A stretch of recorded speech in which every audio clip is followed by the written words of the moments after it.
여러분들은 영업 활동을 하면서 공포감을 느낀 적이 있나요? 아마 있을 거예요. 모든 영업인들은 정도의 차이는 있지만 영업에 대해서 공포를 느낍니다. 저도 영업 초창기 시절에 극심한 영업 공포감을 느꼈습니다. 이 공포감을 극복하지 못하면 영업 자체가 공포로 느껴집니다. 그래서 오늘은 영업인이 느끼는 영업 공포감에 대한 이야기를 해보겠습니다. 4가지 영업 공포감에 대한 증상부터 이야기를 드려보겠습니다. 첫 번째가 방문 공포증입니다. 고객을 방문하기 전부터 면담 시 일어날 안 좋은 상황에 대해 미리 공포감을 느끼는 증상이다. 방문 공포 지수는 고객과 만나기로 약속한 시점부터 상승하기 시작해서 만나기 바로 직전에 절정에 이른 후 막상 고객과 대면하면 급격히 떨어진다. 만남 이후에는 불확실성이 차츰 해소되기 때문이다. 이 방문 공포증에 걸리면 고객을 만나는 것 자체에 심한 두려움을 느끼고 대인관계가 소극적, 부정적으로 변한다. 마음속으로 보나마나 또 안 될 거야, 하나마나 소용없는 짓이야 라고 체념하고 자신감을 잃고 의기소침해진다. 심지어 고객을 방문했는데도 만나지 못하면 오히려 다행이라 생각한다. 두 번째 공포증은 질문 공포증이에요. 고객이 어떤 질문을 할지 두려움이 앞서고 질문에 답변을 잘 하지 못할까 지레 걱정하는 증상이다. 상품 지식이나 제반 업무 지식이 부족한 신입 영업인들에게 흔한 공포증이다. 세 번째는 거절 공포증이에요. 고객의 예상되는 거절에 대해 두려움을 느끼는 증상이다. 세일즈는 거절부터 시작된다라고 스스로에게 마인드 컨트롤을 하지만 고객의 거절을 담담하게 받아들이기는 말처럼 쉽지 않다. 때로는 자존심이 상하고 마음의 상처로 남기도 한다. 마지막 4번째는 마감에 대한 공포증이에요. 대부분의 영업인들은 매달 목표 대비 달성률에 의해 평가를 받는다. 한 달 마감을 못 치르면 평가 점수가 낮아지고 수입이 적어지는 등의 개인적인 불이익은 당연히 감수하겠지만 회사 내에서 타인의 눈이 의식이 되고 속한 조직에 대한 기여도가 항상 부담이 된다. 어때요? 여러분들도 이런 공포증을 느끼나요? 여러분들은 제가 이야기한 4가지 공포증의 원인이 뭐라고 생각하세요?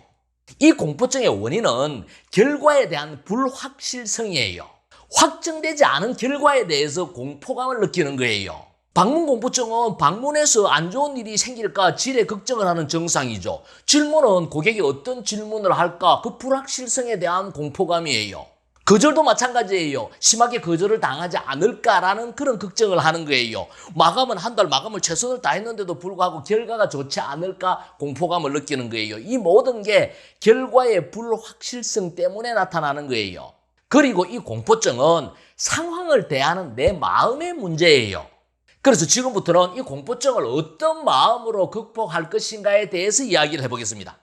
먼저 방문 공포증에 대해서입니다. 새로운 고객을 만나는 것은 미지의 세계를 탐험하는 흥미진진한 모험이다.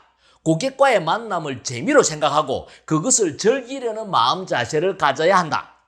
오늘 만나는 사람은 어떤 사람일까 정말 궁금해. 아마 이분도 분명히 나를 좋아하게 될 거야. 오늘도 스릴에 차 모험을 힘차게 시작해보는 거야. 이런 마음을 가지는 거예요. 영업인의 자신감 있고 당당한 모습에 고객은 호기심을 가지고 마음의 문을 열게 된다. 그 다음은 질문 공포증이에요. 예상되는 질문에 대비해서 상담 전에 충분한 준비를 하면 상대적으로 공포감은 줄어든다. 예를 들자면 상품에 대한 공부도 하고 화법에 대한 공부도 하고 자료도 충분히 준비하게 되면은 공포감이 줄어든다라는 거예요. 꾸준히 세일즈 활동을 하다 보면은 고객의 질문은 일정한 범위 안에 있다는 것을 알게 된다. 간혹 범위를 벗어나 새로운 질문이 나오면 새롭게 공부해서 답변을 준비하면 된다. 처음부터 모든 것을 아는 사람은 없어. 모르는 것을 물어보면 모른다고 대답하고 공부해서 알려드리면 되지 뭐. 난 충분히 준비가 되었기 때문에 어떤 질문에도 답변할 자신이 있어. 전문가답게 멋지게 말해야지. 이렇게 마음가짐을 가지는 거예요. 고객의 질문에 대해 자신감을 가져야 한다. 아무리 똑똑한 고객이라도 충분히 준비한 영업인보다 더 많이 알 수는 없다. 고객의 질문에 전문가답게 답하는 당당한 자신의 모습을 상상하라. 자, 그 다음은 거절 공포증에 대한 마음가짐이에요. 고객의 거절을 2 종류로 구분해서 받아들여야 한다. 의례적인 거절과 상품에 대한 거절이다. 의례적인 거절은 무시하고 상품에 대한 거절은 하나씩 해결해 나가면 된다. 고객의 거절 역시 대부분 일정한 범위 안에 있다. 예상되는 거절에 대해서 답변과 자료를 충분히 준비하면 공포감은 줄어든다.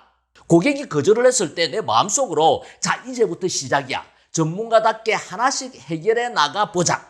드디어 고객이 관심을 보이기 시작했어. 준비한 대로 하면 되는 거야. 이런 마음가짐을 가지고 거절을 대하는 거예요. 영업인은 거절을 판매의 시작을 알리는 푸른 신호등이라고 여겨야 한다. 마지막으로 마감 공포증이에요.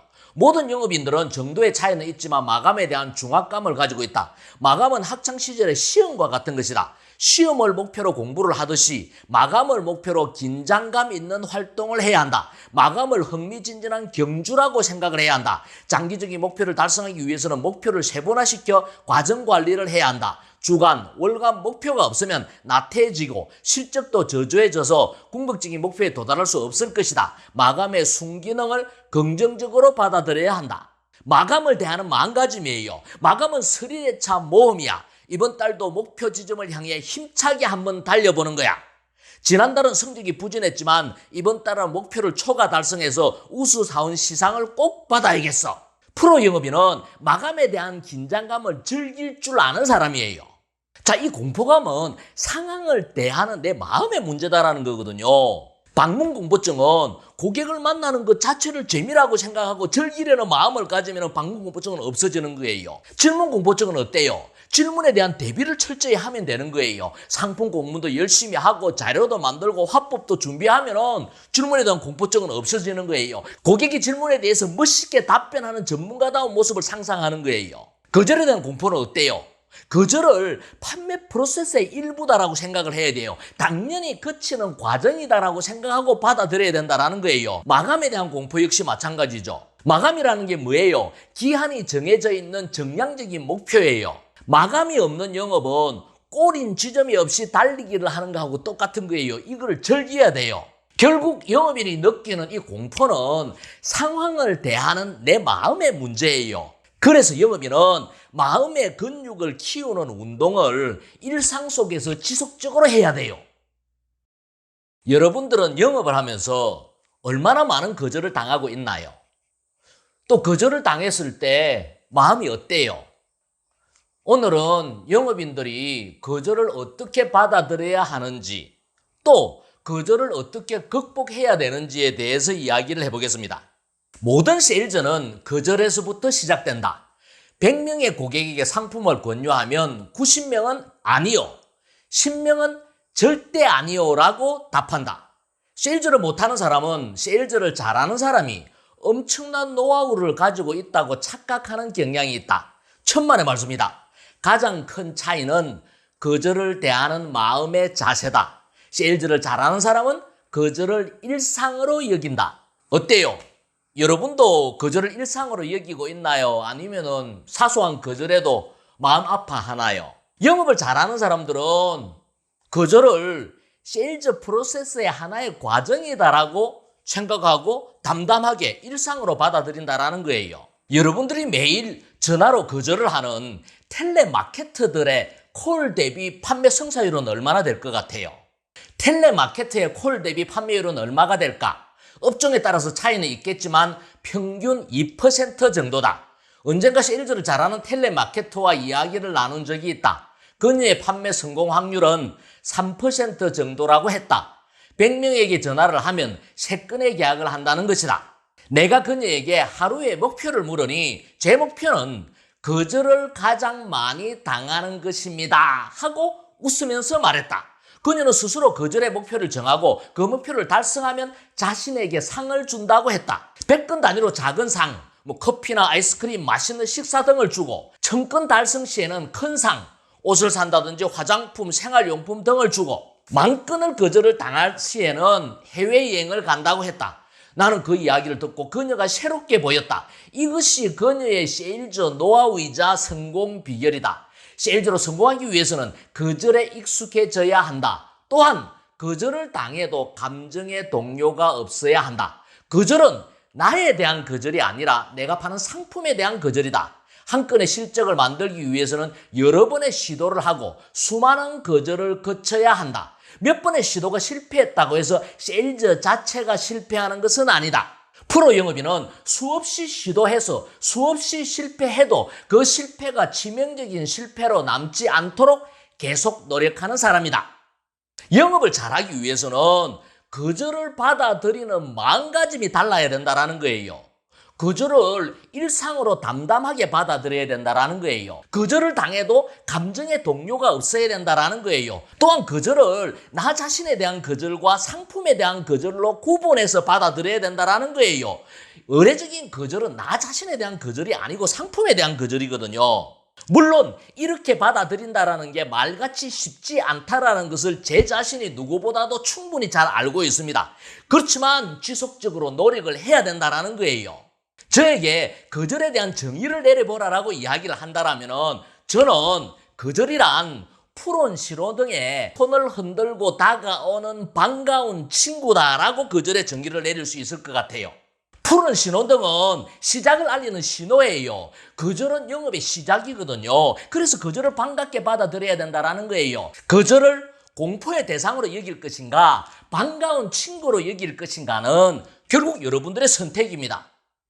거절을 어떤 마음으로 받아들일 것인가에 대해서 이야기를 했습니다. 어떻게 받아들일 것인가는 감성적인 문제지만 어떻게 해결할 것인가는 철저하게 이성적인 문제예요. 오늘은 구체적으로 거절을 어떻게 해결할 것인가 해결 방안에 대해서 이야기를 해보겠습니다. 가장 먼저 거절을 일반 거절과 상품 거절로 구분을 해야 돼요. 고객의 거절은 일반 거절에서 시작해서 상품 거절로 진전된다. 세일즈 프로세스는 거절을 해결해 나가는 과정이며 그 종착지가 판매다. 처음에는 일반 거절로 시작이 된다. 일반 거절을 부정의 의미가 아니라 시작을 알리는 긍정의 신호로 받아들여야 한다. 고객의 일반 거절을 긍정의 의미로 받아들이면은 고객이 필요 없어요 라고 이야기를 하면은 내가 마음속으로 언젠가는 필요할 것이다 라고 생각하면 되는 거예요. 또 고객이 지출할 다른 우선순위가 있다 라고 이야기를 하면은 우선순위는 언제든지 바뀔 수 있다 라고 생각하면 되는 거예요. 고객이 당신을 잘 모른다라고 이야기를 하면은 나를 알게 되면은 분명히 좋아하게 될 것이다 라고 생각을 하면 되고, 고객이 괜히 엮이고 싶지 않다라고 생각하는 것 같으면은 나는 마음속으로 나는 당신에게 도움이 되는 사람이다라고 이렇게 생각을 하면 되는 거예요. 분명한 점은 일반 거절은 영업인의 인격에 대한 거절이 아니라 세일즈에 대한 의례적인 거절이라는 점이에요.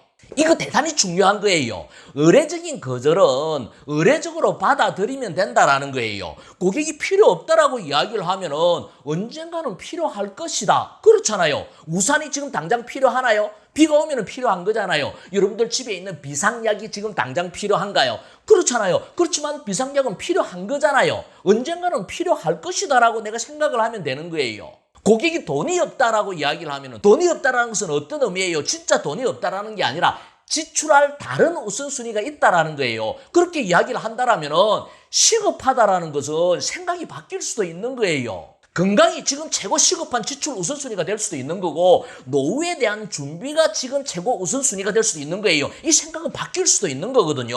고객이 괜히 여러분들하고 엮이고 싶지 않다라고 생각하는 것 같다라면 여러분들 마음속으로 나는 괜찮은 사람이야. 나는 당신에게 도움을 주는 사람이야. 또한 시간이 지나면 분명히 나의 진가를 알아줄 거야 라고 당당한 자신감으로 대하면은 내가 대수롭지 않게끔 받아들일 수 있는 거거든요.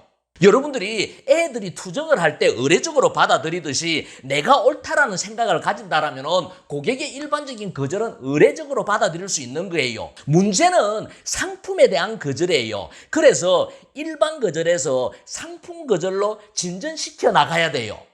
종착지인 판매로 나아가기 위해서는 상품 자체에 대한 거절을 해결해야 한다. 유형의 상품이든 무형의 상품이든 판매하는 상품에 따라 거절의 이유는 다양하다. 먼저 예상되는 상품 거절의 유형을 전부 나열해보자. 예를 들어서 너무 비싸다, 신뢰할 수가 없다, 다른 회사 상품이 더 좋은 것 같다, 디자인이 마음에 안 든다, 납입기간이 너무 길다, 유지비용이 많이 든다, AS가 우려된다. 이런 등등 수많은 거절의 이유가 있을 것이다. 이어서 각자의 거절 이유에 대해 적절한 응대 화법을 준비해야 한다. 연관되는 자료나 통계를 참고하고 사례도 인용하면서 수긍이 가게끔 모범 답안을 만드는 작업을 해야 한다. 그런 후에 그것을 암기하고 감정을 실어서 나만의 화법으로 완성시켜야 한다. 세일즈 프로세스는 거절을 하나씩 해결해 나가는 과정이다. 여러분들 분야의 영업에 있어서 예상되는 고객의 거절을 전부 나열해 놓고 거기에 모범 답안을 먼저 만드는 작업을 해야 돼요. 모범 답안을 만들었다라면은 그것을 외우고 감정을 실어서 여러분들의 것으로 만드는 작업을 해야 된다라는 거예요. 영업의 화법은 누구에게나 똑같은 화법, 정답은 없다라는 거예요. 여러분들 스타일대로 여러분들의 자료와 화법을 만들어야 돼요. 내가 진정으로 수긍이 돼야 돼요. 그리고 내가 말하는 데 있어서 발음이라든지 분위기도 잘 표현이 될 수 있어야 돼요. 여러분들이 자료를 잘 활용하는 사람이라면 자료를 잘 준비해서 조근조근하게 설명을 할 수도 있을 거고, 여러분들은 아주 터프하게 감정적으로 표현을 잘 하는 사람이라면 여러분들 방식대로 표현을 잘 할 수 있는 그런 기법을 만들면 되는 거예요. 여러분들 스타일대로 화법과 자료를 만들어서 그 거절이 나왔을 때 여러분들 스타일대로 표현하면 되는 거예요. 그래서 판매 프로세스라는 것은 거절을 하나하나 해결해 나가는 과정인 거예요. 근데 만일에 여러분들이 프레젠테이션을 했는데 고객이 거절을 하지 않는다라면 어떻게 해야 될까요? 고객이 거절을 안 하는 이유는 두 가지 이유예요. 첫 번째는 관심이 없기 때문에 거절을 안 하는 거예요. 두 번째는 내 속내를 영업인에게 내보이고 싶지 않기 때문에 거절을 안 하는 거예요. 고객이 이렇게 거절을 하지 않는 상태에서 상품을 권유하면은 판매 확률은 제로예요. 절대로 상품에 대한 권유를 하면 안 된단 말이에요. 진짜 큰 문제는 오히려 고객이 거절을 하지 않는 경우다. 관심이 없으면 거절도 없다. 거절보다는 무관심이 판매에 더 큰 장애물이다. 만일 고객이 거절을 하지 않는다면 영업인은 이 상황을 어떻게 대처해야 할까? 클로징을 해야 할까 말아야 할까? 고객이 무반응이거나 거절을 안 하면 먼저 테스트 클로징을 해야 한다. 클로징에는 테스트 클로징과 실제 클로징이 있는데, 테스트 클로징은 고객의 거절을 유도하는 화법이다. 예를 들어서 경제적으로 부담이 되시죠? 납입 기간이 너무 길게 느껴지시죠? AS가 걱정이 되시죠? 등 고객의 마음속에 있는 예상되는 거절을 유도해내고 그 거절을 해결한 후에 실제 클로징을 해야 한다. 클로징의 종류는 두 가지예요. 테스트 클로징과 리얼 클로징이에요. 이건 대단히 중요한 세일즈 기법이에요. 테스트 클로징은 거절을 유도해내는 클로징이에요. 고객의 마음속에 내재되어 있을 것 같은 거절을 끄집어낸 후에 그것을 해결하고 나서 그 다음에 리얼 클로징을 해야 된다는 거예요. 많은 고객을 만나고 많은 상담을 하다 보면 의외로 고객들의 거절 유형이 유사하다는 것을 알게 된다. 간혹 새로운 유형의 거절이 나오면 또 새로운 응대 화법을 만들면 된다. 이 과정을 반복하다 보면 차츰 고객의 거절이 친숙하게 느껴질 것이다. 이렇게 노력하면 거절에 대한 공포가 차츰 사라질 거예요. 더 나아가서 거절을 하나하나 해결해 나가는 과정이 재미있게 느껴질 거예요. 물론 이렇게 한다고 해서 고객이 전부 다 여러분들의 상품을 사주지는 않을 거예요. 당연한 거예요. 하지만 분명한 것은 이렇게 노력하면 분명히 판매 확률이 높아질 거예요. 그리고 여러분들 스스로 거절을 민감하게 받아들이고 거절에 상처받지 않을 거예요. 이런 일로서 풀어야 되는 거예요.